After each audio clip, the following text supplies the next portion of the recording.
401k advisors want to build a scalable practice, but aren't always sure what to do next. Welcome to Outcomes, the podcast designed to help advisors think, make decisions, and cast a vision to create a business for the future. Here's your host, Ross Marino, financial planner, author, speaker, and CEO of Advisor 2X. Welcome to Outcomes, the podcast. Today, I am joined by Brad Swineheart, VP of Business Development at Whiteglove. Welcome to the show, Brad. Hey, thanks for having me, Ross. We have all gone through disruptions over the last year and a half. There's certain companies, certain groups out there, certain people that really took the brunt of it. Anything that involved entertainment, travel, or in your case, face-to-face meetings really took it hard. But before we dive into what you did as a company to help advisors still continue to connect with prospects and clients, let's go back to the end of 2019. Your company's growing, proof of concept is well in the past, right? It's working, you're doing great. You bring on venture capital, the company's about to boom. Let's go back to say November or December of 2019. What was going on with Whiteglove? Oh, the skies couldn't have been brighter. The ocean couldn't have been bluer. Things were looking amazing. I mean, we really took a very simple concept of advisors need to focus on working with prospects and talking to their clients, and anything else they do is taking away from them growing their business. And that was Whiteglove's business model, and it was totally focused around in-person seminars. So we went from the basement of two financial advisors. We were founded by financial advisors. We went right from their basement of their office to 130 employees doing close to 800 events a month, just absolutely all across the US and Canada. And life was good. We piqued the interest of private equity here in Detroit, the same company that Dan Gilbert's fund that owns like Quicken Mortgage and Rocket, and the tech stack that we get access to coming into 2020 was amazing. You know, outside of just, capital, they have so much technology that we had access to. So we couldn't have been more excited rolling into 2020 thinking this is going to be, we're going to blow the doors off this place. We're going to be doing 3,000 events a month in no time. And we were all coming into 2020, if you had a growing business with visions of grandeur, right? We were growing on our end, Advisor 2X. We had new conferences. We were at max capacity for existing conferences. We were launching the Retirement and Longevity Summit in March of 2020. Really excited about it. I had worked on that agenda, that concept literally for years. A book that I just published that came out a few days ago is basically around what the whole entire conference is about, the retirement and longevity. So we felt the brunt of it. Here you guys are doing, and that number blows my mind, 800 meetings a month. It's a basement story, Brad. I love it, right? Couple advisors. We all love that story in the basement. Hey, we can do this. This actually matters to advisors. The ROI is going to be awesome. Let's go ahead and do it. So now here we are. We're in the beginning of 2020. You hire a new CEO, you're jacked up, you're ready to go, and then March happens. What was that like? It was interesting. I think Whiteglove was one of the few companies that, for all the things that went on, and it was a very hard year, we came out of this stronger than we went into it. And when we first started February, we brought in a brand new CEO, Evan Kramer, wicked smart guy. He just so happened to have come from a professional development company who ran millions and millions of hours of webinars training professionals every year. And 2 weeks into his stint here at Whiteglove, COVID happened. So we were doing 800 events in February or so. We're planning to just knock it out at 1,000 in March, and instead we did 0. And that was Evan's welcome to Whiteglove. Hey, here's everybody. Welcome to the company. This is what we do. By the way, we can't do that anymore. And it was such a unique position for us to be in because we're very good at finding ideal prospects, finding consumers that need financial advisors' help, and we're very good at getting them to take action. And up until that point, the only action we've ever asked them to take is to drive down to their local library. So with Evan coming on board with that background and that strong webinars. It was a very, I don't want to say easy, but it was a very easy pivot for us. We had staff that were very well trained in talking to the consumer that did that on a regular basis every day, that now didn't have to do that because they weren't booking venues, they weren't doing calls anymore. So what are they going to do? Well, why don't we train them on webinar best practices? Why don't we train them how to run Zoom meetings and big marker meetings? And why don't we do that for the advisor? So now not only can we find that ideal prospect, get them to take action by attending a webinar, but now we also have staff in place where we can run every single one of those webinars for an advisor. Because what we very quickly learned is that not every advisor is comfortable hopping on a Zoom meeting. Not every advisor is comfortable putting on a webinar. And quite frankly, and we've seen it all across the industry, that tech happens when it comes to webinars. You know, there's some very big conferences that happened last year that very reputable sources held on or put on, and they had tech issues.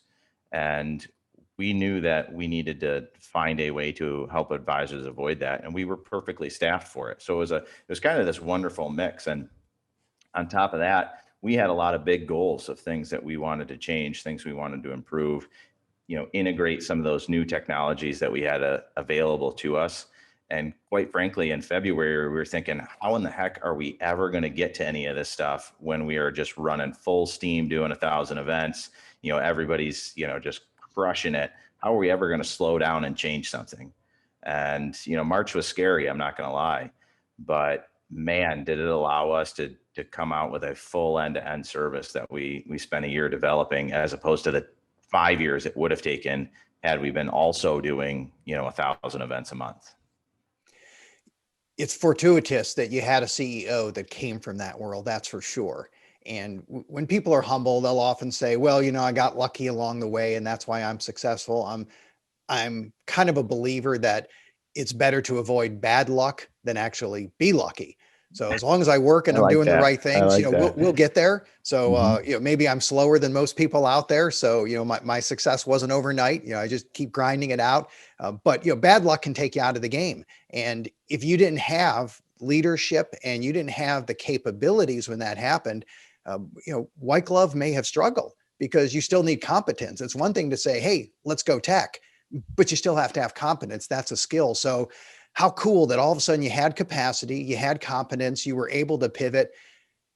I wonder, well, not I wonder, but I know some advisors initially right off the bat, I don't want to do this video stuff. People aren't going to respond the same way. You know, we know how things are going to play out, even though we've never done it before, right? Isn't that the human nature? Oh, Brad, that's not going to work. Right. They're not going to sit on a Facebook Live meeting and there's not going to be ROI like there used to be. But here we are today and ROI happens. So tell us about the early days when you started working with some advisors that may have been skeptical, and it's probably pretty exciting when all of a sudden people logged on and business is happening. Yeah, it's funny. They really very quickly divided into 3 groups. I would say the bulk of advisors were just like, I'm going to wait and see what happens. Right. They were in that middle group. I'm going to wait and see what happens. You absolutely had those guys that said, nope, it's not going to work. I can't connect with somebody virtually. I can't talk to somebody virtually. I won't be able to close business. They're not going to be engaged. I'm not interested. And then you had this other pocket of advisors that said, hey, I was planning on getting in front of prospects anyway. I'm not going to slow down. Let me be that guy charging through the forest. And, you know, a bunch of them fell right on their face, you know, learning a whole new thing. And some of them just got scared and stopped at that point. They tried it once, said, hey, this didn't work. And there's others that said, nope, I'm going to make this work. And they really did. They honed their game. They adapted, because it's not the same as a seminar. You know, it's not the same as seeing someone in person, but there's so many other benefits to doing something virtually. You know, when you do a seminar, and advisors often just, they don't think about this enough. When they do a seminar, almost the number one, you know, issue or hurdle to get over is to make your prospects feel comfortable. You know, if they come in and they feel any sort of animosity, if they got their walls up, no matter how good of a public speaker you are, no matter how great your content is, no matter how good your offer is, if they don't feel comfortable, they're not going to do an appointment with you. And that barrier is almost completely gone when you do a webinar. They're at home, they're dressed how they want to be dressed. You can't see them. They know that.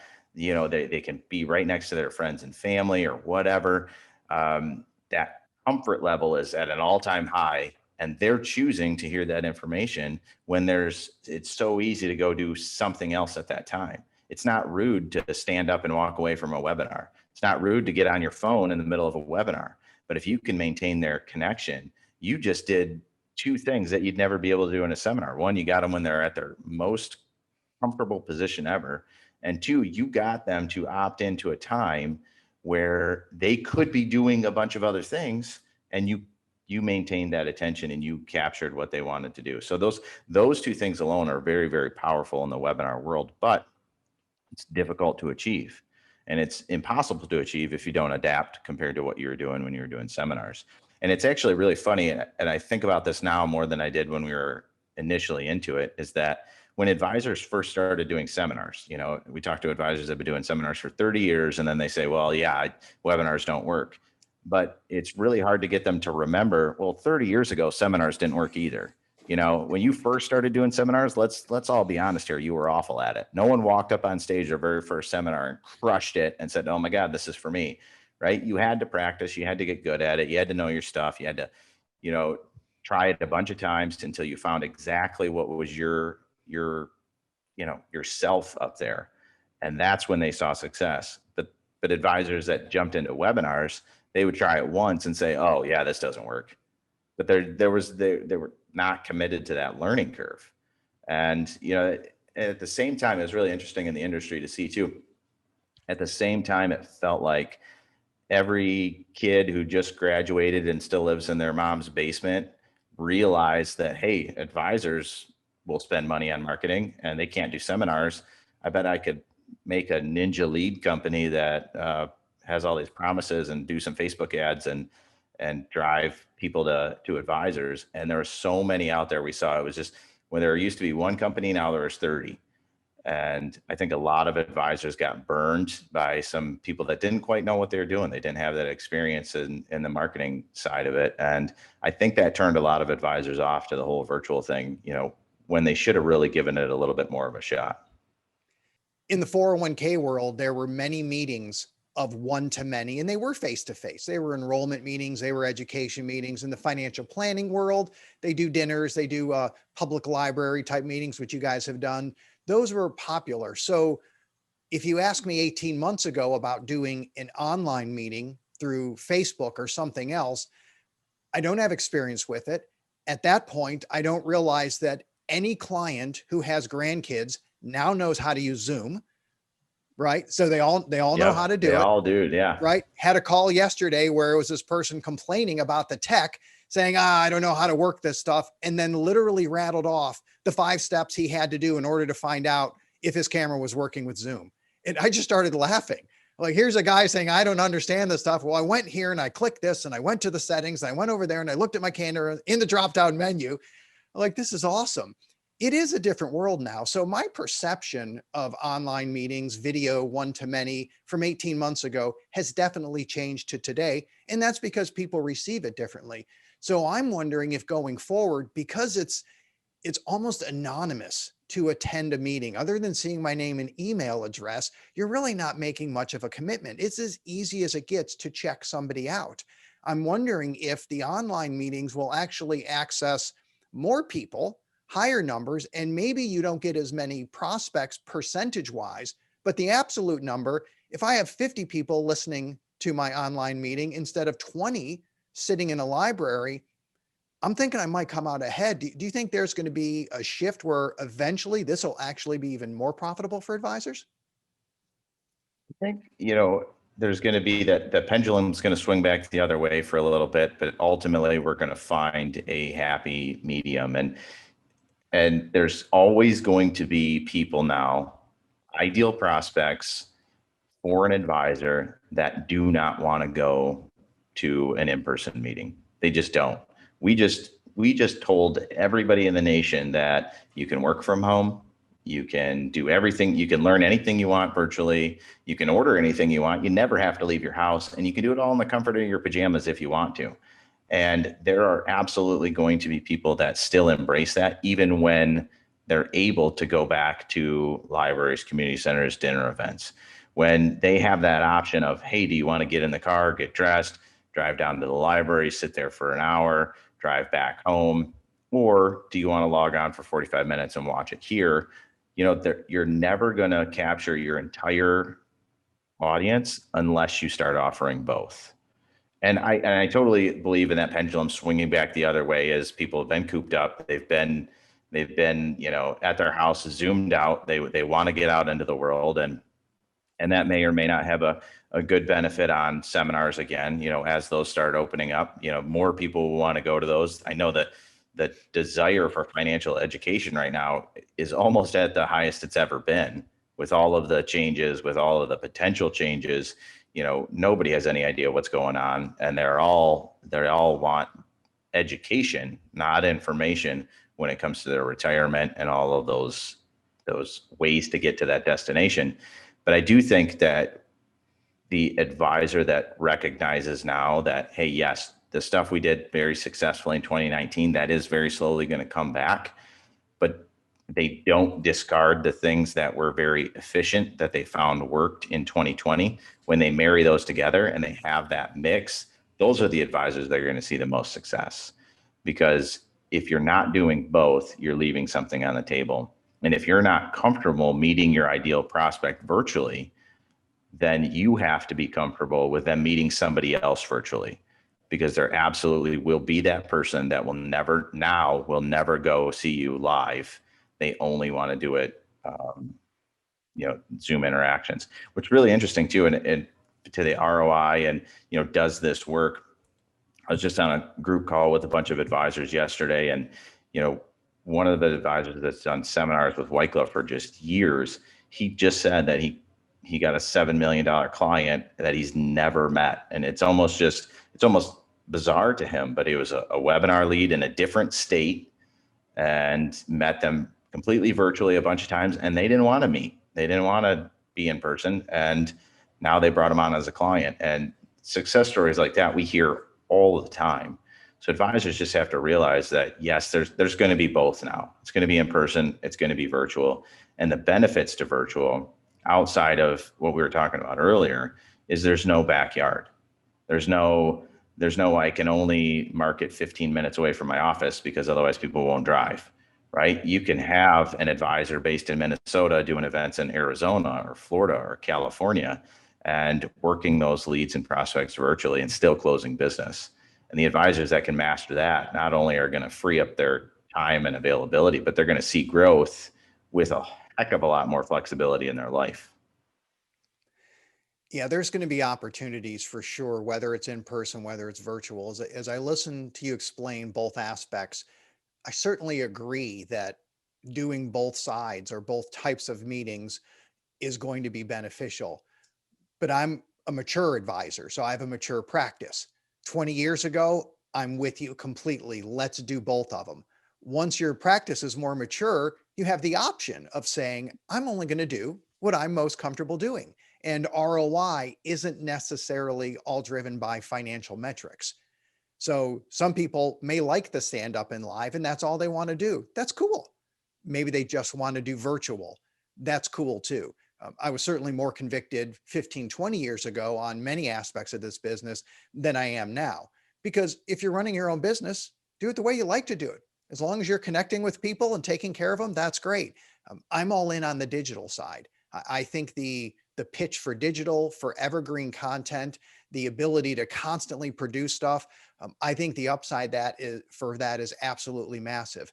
I also know that retirees love to go out. They want to get out of the house. They want to come to the office for a meeting. If they're private wealth clients, I want to do Zoom with them, but they want to come to the office because that's what they're doing that day, right? That's their day planner. Sometimes That's right. that's That's the right. day. All right. We're So going there's to other get coffee. dynamics. We're going to hit the store. We're going to Right. go see Ross, and then we're going to, And that's how they do it. absolutely. And that's okay. Yeah. So I think in the employer sponsored market, in the 401k world, I think video is going to skyrocket way more than it has in the past, even though in person will have value. On the private wealth side, I think advisors will go where they're most comfortable. I think the video, the fact that you guys pivoted there and you have the digital services, I think it's a game changer. I think the advisors that adopt that are going to dominate. in the coming years. And I don't think other advisory firms will be able to catch up. Once you have that first mover advantage of massive evergreen content, I think you're ahead of the game. But doing the meeting is just part of it. There's other aspects that go along with it. And as a company, you guys figured out, well, if they want to do a live meeting over the air, they probably need other services as well. So can you just briefly touch on what else Whiteglove added so advisors kind of have a one-stop shopping? Absolutely. So we very quickly realized, and this was kind of our realization back when we started Whiteglove, is that advisors, there's certain advisors out there that are great. They know exactly what they're doing, but they could always use help on what's working today. And then, especially when we transitioned to webinars, we realized we really needed to add in more support of how to do those effectively, how to close business virtually, how to run a webinar effectively, what questions you should ask. So the first thing we did was we added in a virtual training platform called Whiteglove University that you don't even have to use Whiteglove to access it. You can just get in there and learn exactly how to make a high converting webinar. You can learn how to craft your presentation. You can learn how to do robust follow-up. And quite honestly, we don't make any money on it. Everything that we get, it pays for itself, is the fee for that. But it's an entire year program that you get access to. And there's even levels where you can get personal coaching from seminar masterminds in there. But the first thing we realized is, well, let's just support our advisors. Let's make sure that they have the tools they need to be successful, whether they use us or not. But then we realized, that advisors, whether it's in person or webinar, one thing that has always been a struggle is you take 40 registrations, 20 households show up, 10 of those book an appointment, 2 of them become clients, advisor's happy, positive ROI, let's do another seminar. Well, what happens to those 38 other households that had an interest in that topic? That light bulb might not be on today, but what about 3 weeks from now? What about 6 months from now? How do you stay in front of that prospect, so when they do have questions, you're the only one they think about? So what we did was twofold. First, we invested a ton of time, effort, energy, and technology into our social media management nurturing program. So that's Social Connect. That does Facebook, LinkedIn, Twitter. It does email campaigns for nurturing. It does website updates, and it's all run by Whiteglove. An advisor can have a robust virtual presence, virtual credibility. What we call the new handshake is to be able to be found and stalkable online in a very credible way. Whiteglove does that for advisors totally hands-free through our Social Connect process. And that's a year-long thing. So if you got leads from 2015, we put them into that system. We make sure that they see you on social. They can start getting your emails. They can interact with you on Facebook Live. We do all of that for the advisor. The second thing we really saw needing for an advisor was, immediately after the event, some very action-oriented drip campaigns and nurturing for those registrants. So we actually built a full CRM that's email, text, and phone calls to encourage registrations to book with the advisor. And that's totally free when you do an event with Whiteglove. Those are the extra services that I think are so critical. And we're focused on that on our end. One of my annual objectives, instead of annual goals, I do annual objectives. I'm an OKR person. And one of the objectives is build scalable businesses by leveraging technology and outsource partners. Because if it's something that involves a lot of work and any specific skill, most of the time outsourcing versus trying to create it internally, right? There's no way. And then I have to ask myself, as a business owner, do I actually care to build that competency? Do I want to replicate what Whiteglove would do or any other company that I partner with? And I think that's the art of business. Could monologue on it forever on it's the partnerships that really 1 + 1 = 3 or more, right? That's the magic of business that we have to figure out. Some people like to build their own, go for it if that's what you want to do. But having you guys add all that, I think, makes a big difference. It is all turnkey. So I think you're positioned well from what I've seen. Been a fan from day one. We all love the advisors who look up and say, you know what? We do this for ourselves and it's pretty cool. Let's go do it for other advisors. I mean, who doesn't love those stories in our business? They're great stories and it's instant credibility. And that's helped with the white glove message, I'm sure. You're much more approachable when we realize you didn't come from some other industry and just all of a sudden said, hey, we can do this for advisors. Like, no, this is an in-house solution, right? And how lucky were we that, the founders are still acting advisors, and they were right there with us in February last year when we got a new CEO that, oh, I know businesses, I know how to train on webinars, I know how to do this. And then you also have two guys that have been advisors for 30 years doing things very successfully. Not only did we get their insight, but we made them try a bunch of stuff. they have a bunch of, we made them try everything before we ever roll anything out to the public. We run just a battery of tests, and we make them just run it all for us and to see if it works. So, and that's really exciting because they were on the fast track too. We just launched 2 new services that really tie in with the other ones that we're doing. One is direct introductions. We're calling them one-on-one workshops, where it's just like this. It's a Zoom meeting. An advisor shows up. There's an interested prospect that's going to talk to them for 30 minutes. And Whiteglove does absolutely everything before that. We market to them. We qualify them. We engage with them. We send them a video of the advisor. We do a warm introduction on the meeting. And we put all of that directly on the advisor's appointment, and or on the advisor's calendar. Just like everything with the host with Whiteglove, if they don't show up, it's totally free for the advisor. So we see that service is just this magical mix, or it fills this gap of people that maybe aren't comfortable with webinars. They're not seeing success there, and the in-person's not available in their area. Or you know what, maybe they just want an extra 5 appointments a month and they don't want to hassle with chasing leads. That is really exciting. And then one other thing that we're doing to help build credibility and branding for an advisor is turnkey podcasting as well. Because as you know, and I know, podcasting is an amazing channel for building credibility, building followers, and letting people see your authentic self, which is so important to being an advisor and actually closing clients. Yep. I'm going to say letting people see my authentic self is going to be the most important aspect, because that's where people connect. And, like me or don't like me, you get to know when you do the podcast, and that's what you want. So they know this person's approachable, but you actually included the word magical in there. So you know where I have to go with that.